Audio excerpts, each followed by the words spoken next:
On this Wednesday night, potential threats to Canada's vaccine supply. How India and the EU are putting their own citizens first. I think there's a reason to be concerned. Mounting anxiety over vaccine nationalism. A new strategy to stretch doses, why COVID survivors in Quebec may get only one shot.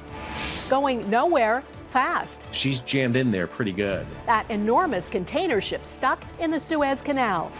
And the boy in the tent. I'm proud from doing it. The 11-year-old going all out to raise money for charity. Global National with Donna Friesen. Good evening and thanks for joining us. We begin with troubling new signs of vaccine nationalism and potential problems with our vaccine supply.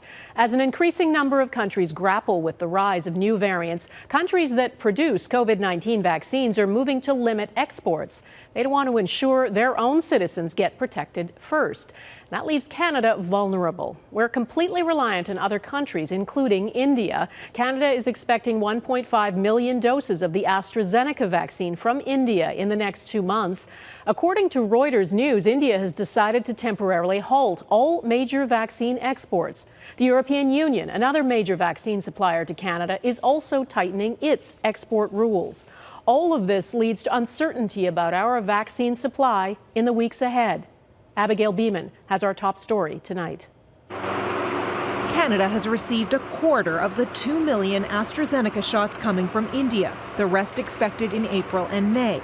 Reuters now reports India is temporarily halting exports. We have no indications that the 2 million doses we will be receiving from the Serum Institute over the coming 2 months will in any way be affected. I think there's a reason to be concerned. We don't have all of the details yet, and we don't know whether India or the EU are going to take steps to prevent exports to Canada. The European Union just tightened export controls. Most of Canada's vaccines are made in Europe. We also need to ensure vaccination of our own population, and there, indeed, we are in a sense behind as a schedule. Behind schedule, with Canada further behind the EU. The EU's new controls consider reciprocity and proportionality, suggesting if Canada outpaces the EU's vaccination rates, we could be cut off. If Canada does succeed, they might be a victim of their own success if they are dependent primarily on Europe for vaccines, which to a certain extent they are. The silver lining there is that the supply challenges in the EU are likely short-term. They've sent to Britain and they've got zero back. Experts believe the EU controls are largely aimed at the UK.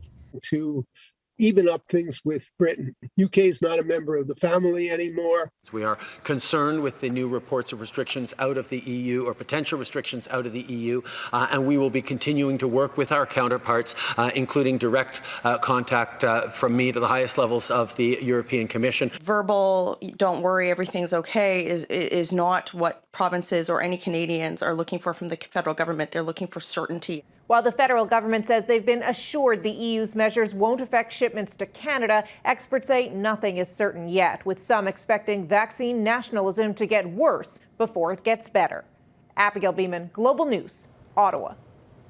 India halting AstraZeneca exports could be bad news for COVAX, the global initiative to get vaccines to countries in need. Dozens of lower-income countries are relying on the initiative to get vaccines they otherwise would not be able to afford, and the Serum Institute of India is one of the key suppliers. According to Reuters News, it has already supplied 17.7 million doses. COVAX organizers have said they are expecting over 1 billion doses. Well, Canada is making progress in rolling out vaccine doses already in the country, though there is still a lot of ground to cover. Across the country today, more than 146,000 doses were given. More than 3.7 million Canadians have now received at least one dose. That works out to roughly 9.8% of the population. And in that group, you can now count two former Canadian Prime Ministers. Jean Chrétien and Joe Clark both got their first doses at a community clinic in Ottawa. Well, with more demand for vaccine than supply, provinces are coming up with ways to stretch the doses. Quebec is now recommending that people who have already had COVID-19 and recovered should get only a single dose of the vaccine. Mike Armstrong explains why. At this point in the pandemic, governments are looking for any way to get more supply of vaccine or to make the supply they've got go further. Well, to stretch what it has, Quebec is changing how many doses some people are given. The province's public health director says if someone has already had COVID-19 and recovered, they don't need a second dose. Now, both Pfizer and Moderna call for 2 doses of their vaccines, a first shot and then a booster.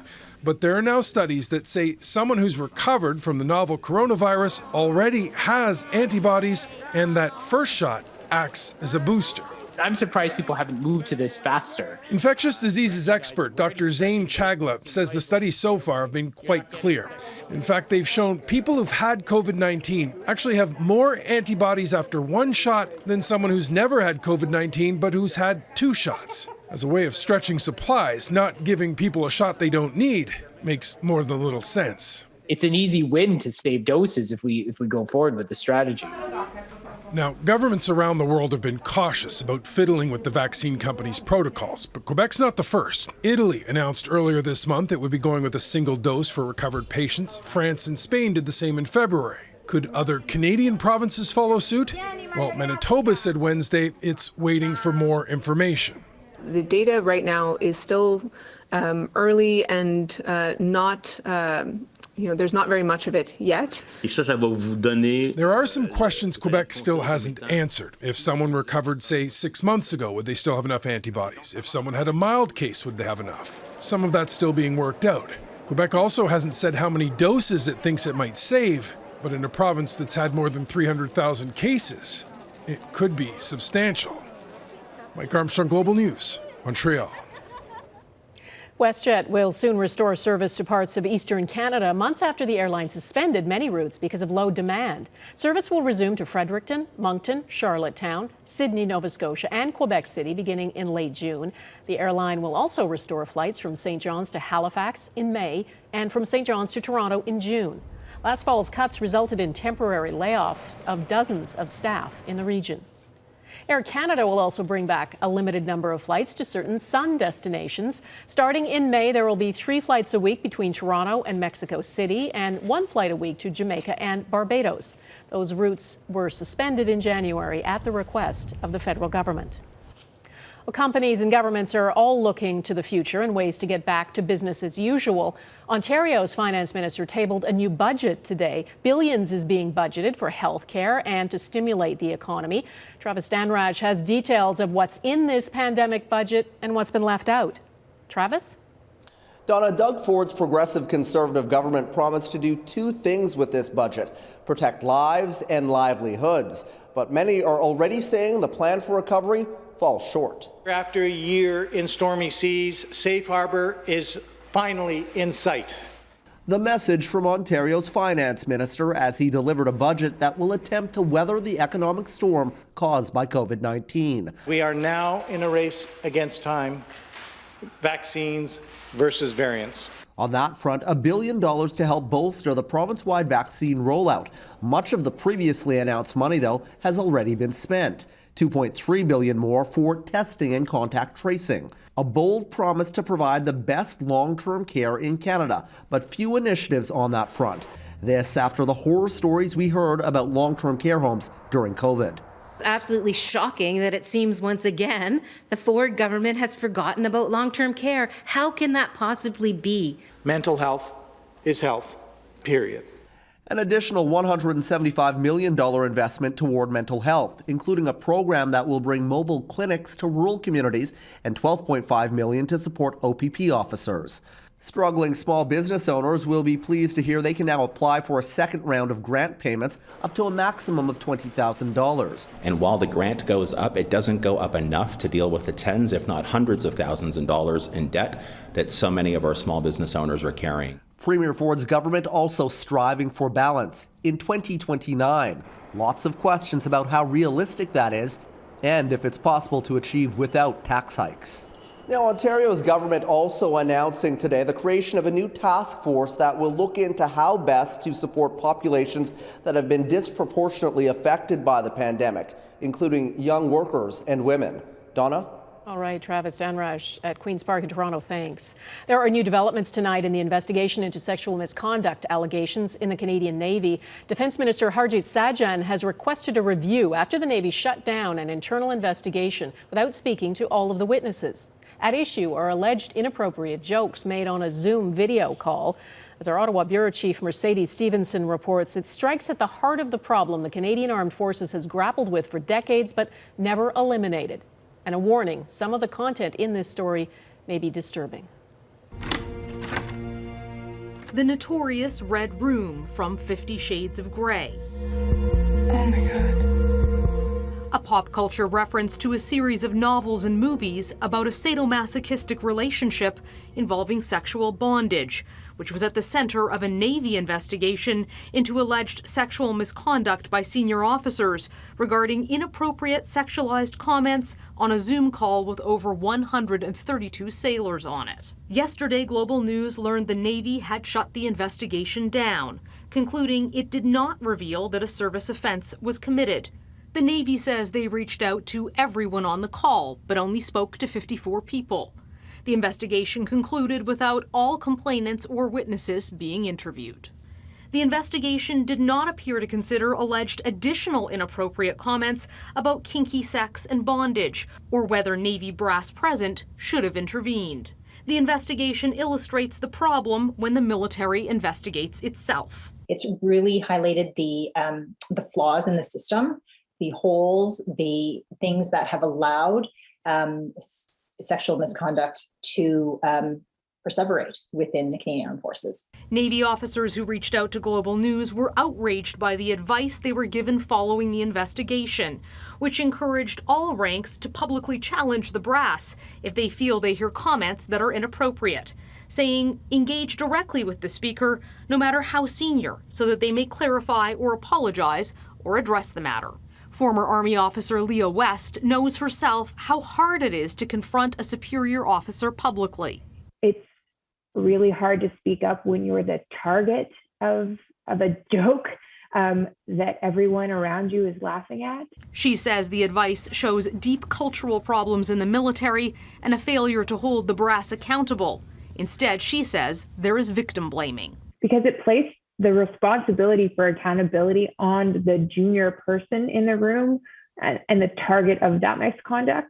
Defense Minister Harjit Sajjan has asked Acting Chief of the Defense Staff General Wayne Eyre to review the Navy's findings. I learned of the conclusion of this investigation late yesterday, and I have concerns. Experts say the investigation shows the need for a watchdog outside the chain of command, one that would perhaps report to Parliament. But that's something that the Defense Minister still would not commit to today. Donna? Mercedes, thanks. Traffic jam in the Suez Canal coming up. The latest on that huge ship stuck in the world's busiest shipping route. How did it happen? Plus, a frightening way to get moving on a busy road. The outcome of a dump truck pushing a Mini. And one prince, two new jobs. Who just hired Harry?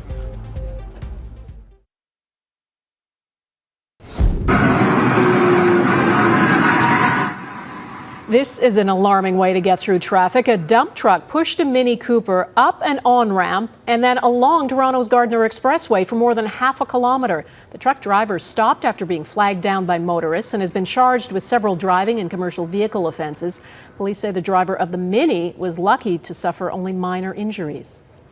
This massive container ship could use a push. You've probably heard about the Ever Given. It turned sideways and got stuck in the southern end of the Suez Canal, the vital waterway that links the Red Sea to the Mediterranean. It's caused a big traffic jam of fully loaded oil tankers and container ships at both ends of that canal. All those ships can do now is sit and wait, and that's led to a jump in oil prices today after a dip yesterday. Redmond Shannon is tracking developments tonight. Stuck in the Suez and going nowhere. The plight of the massive MV Ever Given has the potential to play havoc with trade between Asia and Europe. On Tuesday morning, the 400-metre-long container ship ran aground, stubbing its bow into one canal wall, its stern against the other, effectively becoming a lock gate on one of the world's most important trade routes. She's longer than the canal is wide. And so she's jammed in there pretty good. And so it's going to be very difficult to pull her off. And they have to be very careful pulling her off because, again, they've got all that weight in the center of the vessel, and she's not buoyant right now because she's hung up on the edge. The company that manages the ship says it has ruled out a mechanical failure. The owner suspects sudden high winds are to blame. The headache is perhaps best illustrated from space, the blockage causing two ever-growing swarms of vessels at either end of the 200-kilometre Suez Canal. 50 vessels use the canal every day, among them oil tankers going to and from the Persian Gulf. The price of oil jumped sharply Wednesday after dropping on Tuesday. That logjam is starting to grow as every hour that passes. So it's a really serious incident. And if you think how fragile, it shows you how fragile the global supply chains can be at times. And as we rely on shipping to deliver all that medical equipment, the fuel, the food, the other supplies, this is quite a critical moment. The longer this goes on, ships will have to decide if they want to wait or to go all the way around Africa. And that adds 3,800 miles to the journey in about 12 days for an average ship. So you can see how important the Suez Canal is to minimise disruptions and to keep trade flowing. It's thought the process of freeing the Ever Given could still take days. Redmond Shannon, Global News, London. Still ahead, Canada sanctions Russia over the attempted murder of a Kremlin critic.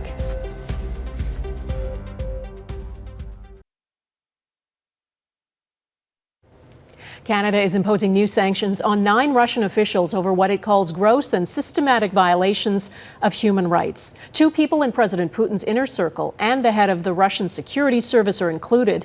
The diplomatic pressure is a reaction to the attempted assassination of opposition leader Alexei Navalny, who was poisoned with a military-grade nerve agent. Global Affairs Canada says the sanctions are aimed at those involved in the attempted murder of Alexei Navalny, his subsequent prosecution, and the silencing of Russian citizens who protested his treatment with heavy-handed and often violent methods. Navalny is serving a 2.5-year sentence at a Russian prison camp. His allies say his health is deteriorating. They believe his life is in danger in prison. His lawyer was unable to see him today. Navalny's supporters are organizing a new mass protest to demand his release. A 7-year-old girl in Myanmar has been killed when security forces opened fire during a raid on her family's home. She is the youngest victim of the military crackdown on anti-coup protests. According to the charity Save the Children, at least 20 children have now been killed since the military coup began nearly 2 months ago. Save the Children says security forces have shown a complete disregard for human life and have killed more than 260 people across the country.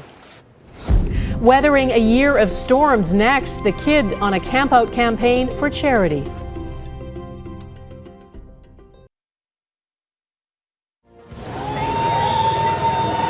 Prince Harry has a new job, 2 jobs, actually. The Duke of Sussex is joining the Aspen Institute's Commission on Information Disorder, a 6-month stint studying misinformation in the U.S., looking for solutions to fake news and media polarization. Harry is also becoming the Chief Impact Officer at BetterUp, a mental health and coaching startup based in San Francisco that Harry says he's been using. He says he was matched with an awesome coach who gave him sound advice and a fresh perspective. Well, an 11-year-old boy in the UK is giving everyone a fresh perspective on generosity and selflessness. Max Woozy has been raising money for a hospice by sleeping in a tent for nearly a year. It started as a tribute to his friend and neighbor who died. Now, as Crystal Gamansing reports, it's grown into something bigger than he ever expected. Max Woozy is living his best 11-year-old life. No parents telling him lights out and loads of snacks. The wind, rain, and snow he could do without. There have been a few nights where I have been crying myself to sleep because it's just been my stuff soaking wet. He's been the boy in the tent for the past 12 months, an out-of-the-box idea that's raised more than $260,000 Canadian for the North Devon Hospice.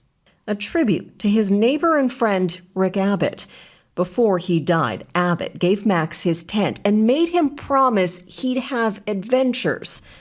Max's mum sleeps indoors, but not soundly. Do you know the worst one was I was sat up in bed at about 2 o'clock in the morning, Googling, should you sleep outside in a tent in a thunderstorm? Because we had this huge storm going on overhead. I was terrified that night. But he kept his cool, stuck with it, and he is almost at his goal of sleeping out for 365 days, leading to kudos from friends, rugby stars, even legendary adventurist Bear Grylls. You're going to look back for all your life and think, wow, I'm one of the only people in the world to have done that. I'm proud from doing it, so I kind of want to make everyone else feel proud, because this year